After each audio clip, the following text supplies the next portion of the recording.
Growing up, I have dreaded when I had to buy shoes. Sometimes it has taken me 6 months to find the right fit, especially for sport shoes. Even today, a lot of legacy brands don't acknowledge that women with large feet, like I have, exist. Even today, 2025. But here we have leaders with us who are trying to change that, who acknowledge that women come in different shapes, sizes, forms, have varied needs, and are offering products and services specially for them. So welcome all of you. So Kalpana here, she runs a social enterprise called safetipin, which is essentially a personal safety app wherein women can report which are the places that made them feel unsafe. So what that means is that if I am traveling, I can use that app and figure out which are the isolated spots, which are those unlit corners, and plan my travel accordingly. So Kalpana, as you were working with the government, and safety is not really, I mean, it's not a service, it's not a product, but it is an enabler to be able to access the market, right? To even, is an enabler for even workforce participation. So how easy or difficult was it to get the stakeholders agree to this agenda? Thank you. Thank you very much for having me here. And you're right, safety is not a product, safety is not a service, but safety is in the ether all around us. So unless we feel safe, we don't actually allow ourselves to access opportunities that are there for us. So it's the feeling of safety. And when we started this work, I've been working on the issues of safety for a long time, but I set up safetipin in 2013.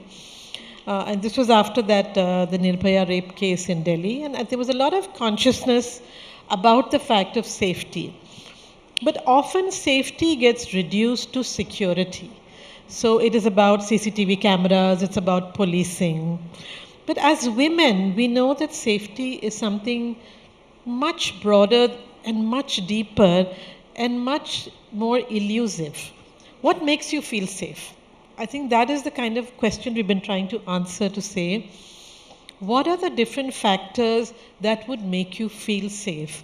Feel safe enough to be confident to access the opportunities that are there for you.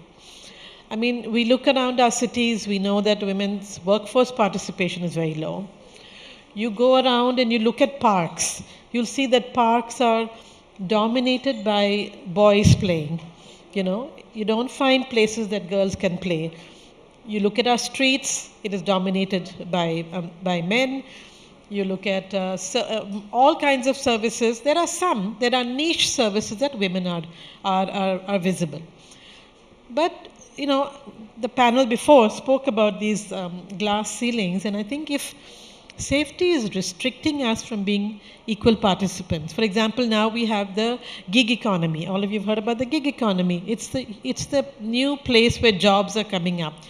Women have less than 2% of the jobs in the gig economy. In traditional economy, we know it's somewhere between 20 and 30%. It's growing, it's not growing. These are all statistics that are currently being discussed. When we tried to go to the government, so for individual women, we tried to say that, okay, where do you feel unsafe? Can we put that data together?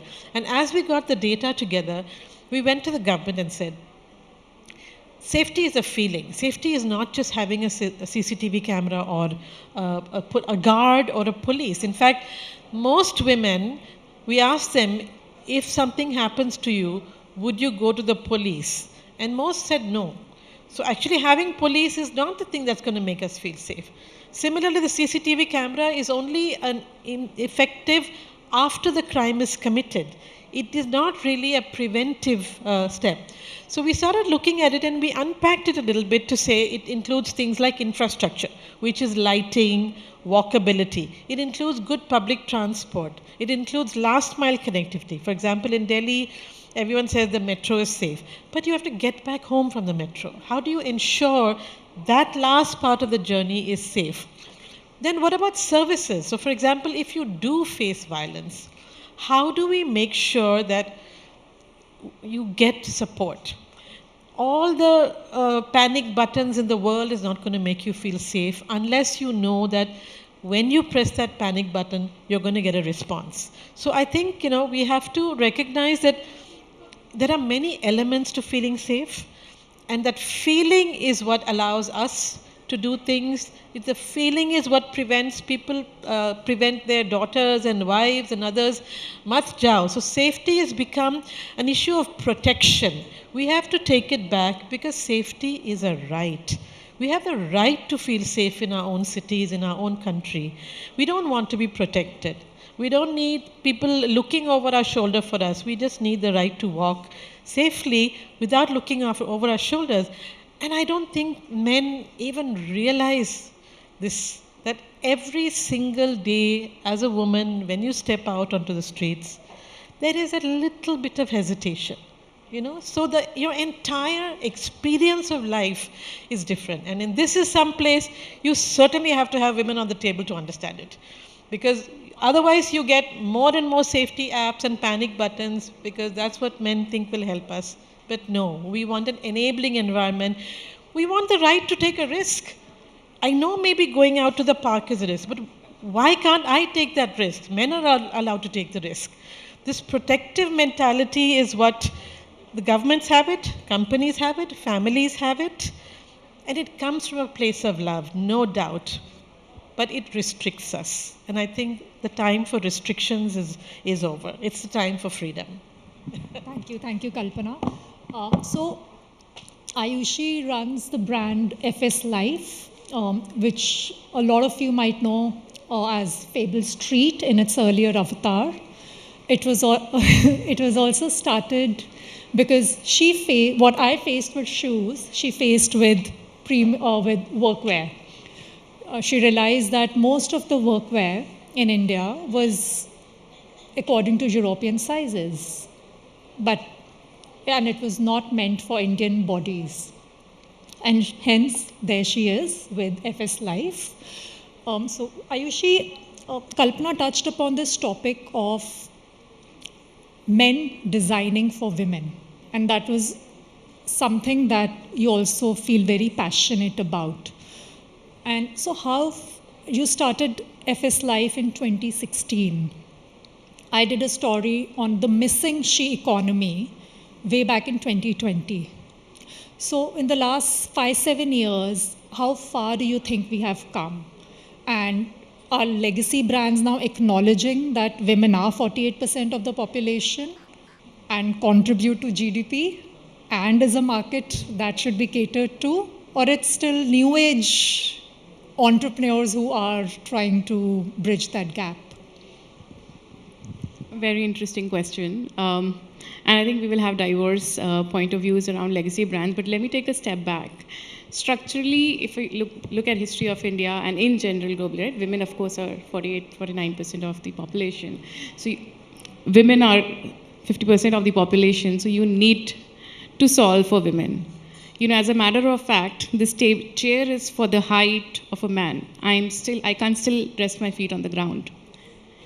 So this is because it's not designed by women. I think historically the primary reason has been that business or work was men's domain. And as more and more women are entering the workforce, they are becoming entrepreneurs, they are leading the show, they're solving for themselves. And this is more anecdotal, but I'm sure Kanika would have more facts around it. But I think the reality is not about legacy brands as much as the people sitting there who are designing and solving for women. I think it's fully understood at this point in time that decision making on majority of consumption and consumer oriented aspects is done by women. The answers are not made for women. So it is that you need women in the power in these respective domains to be able to solve for them. Deep is an exception, he will tell his story, but I think that is the larger reality. Legacy organizations are recognizing it, but then they need women to design for women. And that is exactly what we saw at Fable Street. We've had like really funny journey because I come from a corporate world solving for women, and I'm like, women also need pockets in their clothes, right? We also carry phones. It's funny, pants, yeah, yes, and wallets, and but it is so much ingrained in this. Have you ever thought pants don't need front zippers for women? We don't need crotch for women. I mean, that's the reality, but people want it. People expect it because no one's solving for it. And it's the most unflattering place to have a zipper on. So, but that's the reality. So, and I think, we are solving a very small fraction of it at Fable Street, solving for sizing, solving for comfort of women. But at some point in time, I feel that probably the reason we will be successful is because we are addressing a need gap and solving for what people want and need. And if we have that, be it legacy brands or startups, we will be able to solve. Thanks, Ayushi. So it should not always be women talking about women. We need allies too from men, and Deep here is one such ally for us. Deep is founder of feminine hygiene brand Sirona. A lot of you would have heard about Peabody. He started it way back in 2015, almost a decade ago, that enables women stand and pee. The problem was the dirty public toilets. And that here we are, and now he has a full-fledged femtech brand having products around sexual wellness, menstrual hygiene, and personal safety. So welcome, Deep. Thank you. So when you started in 2015 and two men talking about menstruation, enabling women stand and pee, so how was it? Two men talking to people. It was very interesting, actually. I remember once this publication was doing a story on us, and I'm a Delhi boy, right? I'm a Delhi Punjabi boy. I believe I know all the cuss words that are there in the world. So there was an English coverage and there was a Hindi coverage, and the Hindi coverage said कि ये लड़के महिलाओं को खड़े होके P करने की freedom दे रहे हैं, something like that. And it had one of the most innovative galis ever. They said ये हमारी संस्कृति सभ्यता, तेरे घर में माँ बहन नहीं है, बाप नहीं. मैंने कहा है इसीलिए प्रोडक्ट लॉन्च किया, right? They are the ones. आप टॉयलेट साफ करो, पीबडी बिकना बंद हो जाए, I'll be very very happy. So initially it was more around issues because for us even the gatekeepers were men, right? So I remember going to stores back then. This online wasn't that big. So I remember once taking it to a general trade outlet. I said, sir, gande toilets hote hain. मैंने survey किया है. This product will help women stand in pee. So this will sell very well. He threw it at my face. He thought it was a joke. ऊपर से वो शाकाल जी ने सब गंजों को इतना बदनाम भी कर दिया है कि he thought I'm actually not serious about the product. But I think that then over a period as the time passed it changed because women I think touchwood helped us a lot in spreading the word because problem was so deep that it didn't come from a man trying to solve. It was more about this is the problem. If I'm pregnant, if I have arthritis, I can't sit and stand. This product helps me do this. Who cares who's behind it? So I'm gonna. Thank you. So Kalpana, you also spoke about, a lot of these solutions around safety are designed by men, right? And we also last year had the RG car incident. So when now you talk to stakeholders, what are some of the safety solutions, if you can share some best examples around the states that you have worked with that really work? And which are the ones, and you have already given us examples of which don't. So can you talk about inclusive building gender responsive cities? What does that mean and why is it important? Thanks. I think some of the issues that came up are so interesting, and the fact that zips, public toilets, seats are all women's issues. I mean, like, like when you get into a bus, I just want to add that when we have to hold that thing up there, it's always a little bit higher than it is. So I think the design, all of design has a male as norm. I think as we look at cities, so when we began our work, we initially began with looking at how to get women to feel safer by sharing what is their experience. Now it's been about 12 years that safetipin has been in existence, and we worked with cities across the country, across the world. And we realized that cities need to look at this as a holistic problem. It is not, there is no magic bullet or a single solution. So, of course, lighting is important, but lighting alone is not going to solve the problem. Good public transport is important.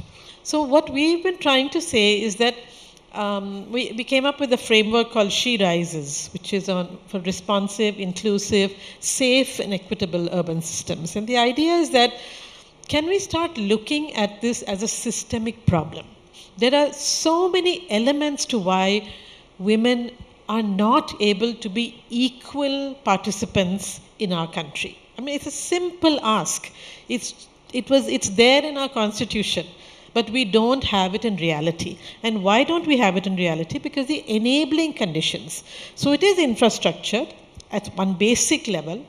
I mean, a simple thing is if a street is well lit, it is safer. If public transport has more women using it, it becomes safer. So therefore, the free bus fare is a positive step because more women are beginning to use it. More women are able to go to work. Similarly, good helplines are important. Housing, Kanika talked about, how do you enable women to work? You have to provide all these things.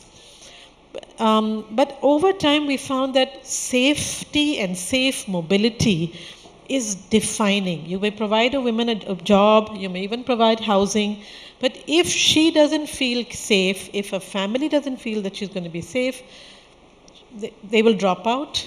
They drop out for other reasons. There is a whole issue of the care work. I'm not getting into that. I think that's another big area that we have to look into. But, we were talking in the earlier session about mindset change. I actually, after 25 years of working, I have come to the conclusion that I cannot wait for patriarchy to go away for my life to change or for my daughter's life to change. If I go to a police station and I want to give a complaint, it is his simple duty to write down my complaint. He may have some other patriarchal notions of what violence against women is, but I'm not saying mindsets don't have to change, but it becomes an excuse for why things haven't changed.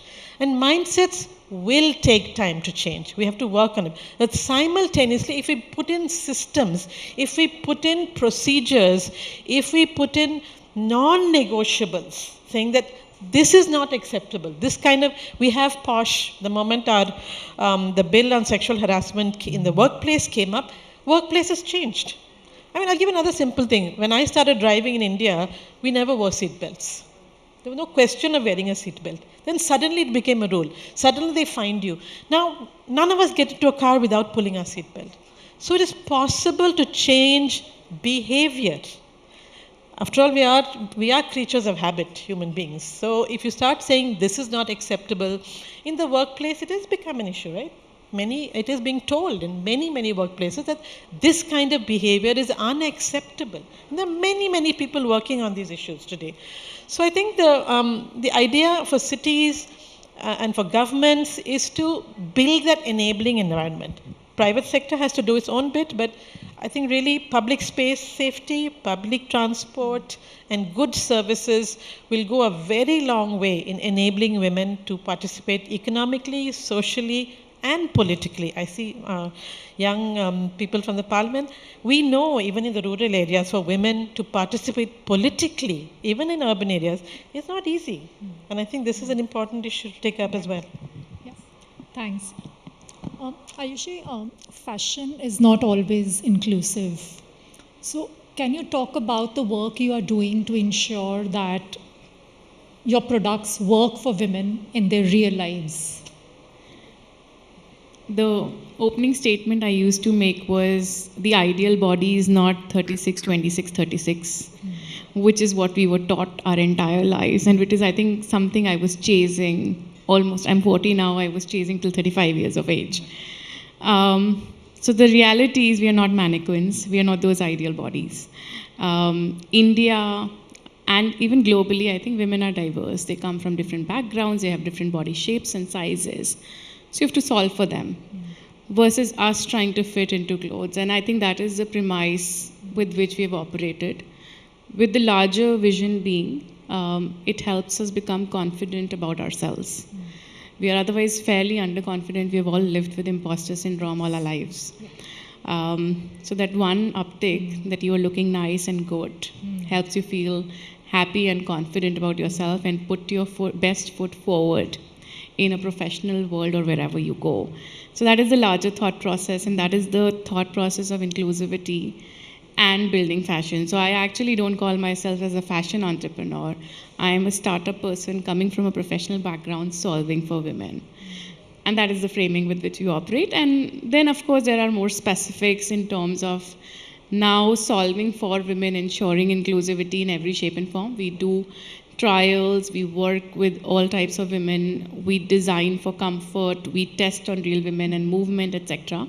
And that's how we build fashion for this. There's a long way to go. I think what we are right now chasing is actually acceptance. And what's very interesting is when we look at women and we talk to women, we are probably the only startup or apparel brand which is designing for women and solving that if you're a size X, you can buy X and it'll fit you. They're so used to solving for themselves on their own. So if they see a model wearing a short dress, they automatically assume that I'm 5'2", so this dress will be below knee for me. If the garment is very loose on the model, they will automatically size down so that it will look fitted on me. So, everyone's just completely solving basis what they're seeing, believing that's what the product would be, as opposed to saying that this product would be for me. And that's how we're trying to be inclusive.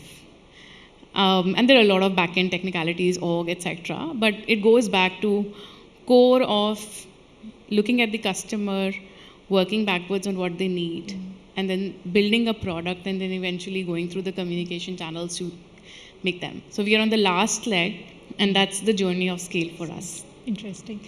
So a lot of public spaces, a lot of elitist public spaces, right? Whether it's airports, hotels, the way they place the products, the toiletries, also speak of gender bias. How are you working to change that? Well, I think And do you want to also talk about how it comes across? I mean, because I'm not sure any one of us noticed it till you brought it up in our conversation. Well, I think the issue is that nobody is talking about it. The business is such, it's a BAU life. So look at hotels, for example. I don't know last time when we'd go to a 5-star and we had to use Sui Dhaga, but it's available, right, in there. For men, razor is always there. But there's nothing around. I mean, they're not made keeping women travelers in mind. So recently, for instance, we were talking to Bloom Hotels and they agreed. We said, whenever a woman checks in, why do you not think about 4-5 things that she might also need? Like if I'm a traveler, I'll always have my razor, right? Shoe shiner, I'll carry it. I know if I'm wearing formal shoes. But if I'm a woman, what if I get my periods? What if I get pain? What if there is a normal stain? I end up staining the bed sheet. Can you make things available? So we created a kit for them. And luckily they bought into it. So it's a mindset thing. I think the more we talk, the more we demand. There are brands which are willing. So now if you'll check into Bloom Hotels, there'll be a nice Sirona branded kit that you'll get. That'll have a pad, it'll have a pain patch, a period pain patch, it'll have a stain remover and all of that. And similarly for, if you see airport travel, so we spoke to the Delhi airport a few years ago, and the mandate was the tokenism of ki pad available kara do. And we said, yaar, who are we to decide ki pad hi hone chahiye, right? I mean, there are globally 4 products available: pad, tampon, liner, cups. So make everything available. So the first milestone was to get them to say, fair enough, okay, let all of them be available. But second was to say, where will you place these products? I said, outside. If they're inside, we just are saying there is something to be ashamed of, right? So the taboo breaks if it's right outside, so that if she wants to send her partner to go and get it, if there's a boy walking with her with his father, he can ask what are these products. That's how it does. So I mean, those kind of things are happening. It's slower, but it's taking shape. So, but it's now happening because we are talking. Otherwise, I don't think places were designed keeping these needs or these travelers in mind. So yeah. Thank you. Until Kalpana ma'am makes all the places safe, we have a pepper spray, which I'm not too proud of. But my way of solving problem is कि जब तक देश सुधरेगा, have a weapon. As a father of 2 daughters, I believe they should have a pepper spray always. So unfortunate, but it is one of the best sellers online. Empower is what it's called. Shameless sales plugin. Okay, so I know time's up, so we'll have one quick round of last question. So, Kalpana, so there's something called pink tax, right? And a lot of times it is women have to pay more for safer transport, safer, so how does that impact their participation at work? And how important is safety to keep women at work? So the pink tax, I'm glad you brought it up. It's an interesting concept which many people don't know. So data shows that women travel differently. Women move around differently. They do what is known as trip chaining. They may do more than one, they go out, they drop the child at this bus stop, they go to the work, on the way back, they go to the market, they come back. What the pink tax is saying is that they end up paying more because transport is designed in a way that each trip costs a certain amount. Longer trips actually cost less over time, many short trips. So the pink tax is that. And we know that as it is, women have less access to finances. So the pink tax, along with safety, along with a whole lot of other factors, ends up impacting women's ability to make choices. Very simple and plain, I think. And that too, when we all know that women usually pay 10 to 20% less than men for the same job they do, right? Yes. So gender pay parity, right? Yeah.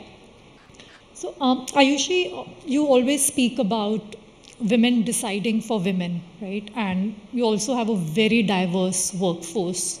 So what helps you, like in the earlier panel, we have been speaking about building inclusive workplaces. So what helps you retain women leaders and help them grow? First of all, I'm very proud to say we are 65% women in our workforce. And not women because they are in the creative fields, but they are also in proper management and business-oriented fields. What results in retaining them is, I think, twofold. The senior leadership style, which is empathetic, nurturing, and also demanding. But it is not purely demanding and aggressive in the boardroom or the conversation, and I think that's something that they empathize.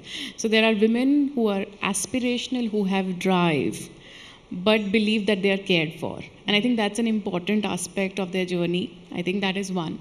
And the second, I think, which is very implicit, is the number of women in leadership, which becomes very easy, therefore, for the juniors as role models to emulate.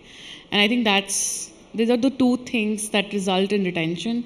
And actually, we barely have 2% attrition across the organization. Rest of it is more not by choice, but by what we want. And within that, I think women are higher retained around this. And finally, it is the culture, but which is true for all orgs. But eventually, I think building a leadership style which is more conducive to women and having a lot more role models allows the other women to stand up and fight for the fact, and they have someone to see and look up to. Interesting. Thanks. So Deep, I'll bring up the question around pink tax again with you. Your products are premium, clean label, clean ingredients, but if you look at the pricing, it's not mass, but it's also not premium. It's somewhere in between, a little above mass. I mean, that's my observation. I might be wrong, but I mean, am I right? Yeah, very affordable. Right? Affordable, right? But that's usually not the case when I look at personal care products for women, right, across segments. Was it deliberate? What was the thought process? And also, you in fact have a lot of patents for your products. So, which is that innovation that you're most proud of? So, yeah. Well, I think the innovation is a big word, but I think the product that I'm most proud of would be P-Buddy. It helped us redefine this category and continues to help a lot of women, especially during medical conditions, pregnancy, arthritis. So that's one. As far as products are concerned, I think as far as if you're able to solve a problem, there are more than consumers are very happy to pay the price as of today. We do use a part of it for our foundation, through which we help women who can't afford our products. But I think we are very affordable. Yeah. In case of a menstrual cup, for instance, it would cost you maybe $300. Now, $300 over a pad might be more expensive, but a menstrual cup can last you for 5 years. It's reusable. So when we see it from those lenses, we believe we've kept it very, very affordable. P-Buddy, most proud of. So, thank you. That was a very interesting panel. I know I've also got a chit, but we have overshot. So thank you. Thanks a lot.